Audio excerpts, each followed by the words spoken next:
Hi friends, మీకు ఈ video నచ్చినట్లయితే ఈ వీడియోని లైక్ చేయండి, సబ్స్క్రైబ్ చేయండి. ఎందుకు సుమన మీరు కొత్త ఇంటికి వచ్చారు అని పెద్ద బొట్టమ్మ అడగడంతో మా అక్క మొగుడికి, అదే విశాల్ బావగారికి తేలు కుట్టింది కదా, వాస్తు దోషం బాగోలేదని కొన్ని రోజులు ఈ ఇంటికి ఉందామని మా నయని అక్క అందరినీ ఇక్కడికి తీసుకువచ్చింది అని.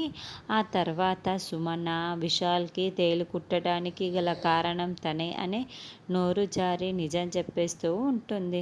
అప్పుడే నయని వాళ్ళందరూ కూడా సుమన కోపంతో రెచ్చిపోతూ ఉంటారు. నీకు బుద్ధుందా?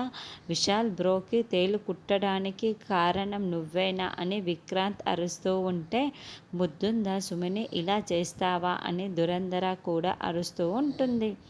అప్పుడే పెద్ద బొట్టమ్మ పంచకమణిని సుమనకు ఇచ్చేస్తే, ఉలూచి పాపని కూడా నాకు ఇస్తాను అని సుమన నాకు మాట ఇచ్చింది అని పెద్ద బొట్టమ్మ చెబుతూ ఉంటుంది.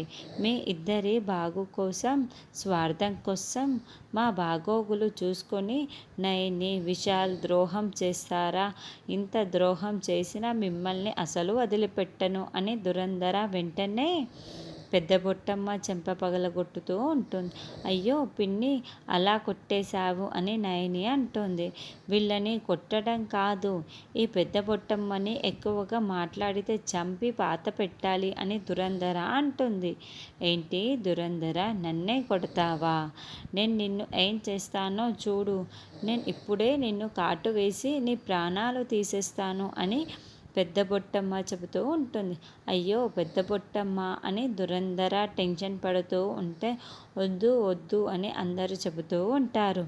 ఈ లోపలే పెద్ద బొట్టమ్మ పాముగా మారిపోయి ఉంటుంది.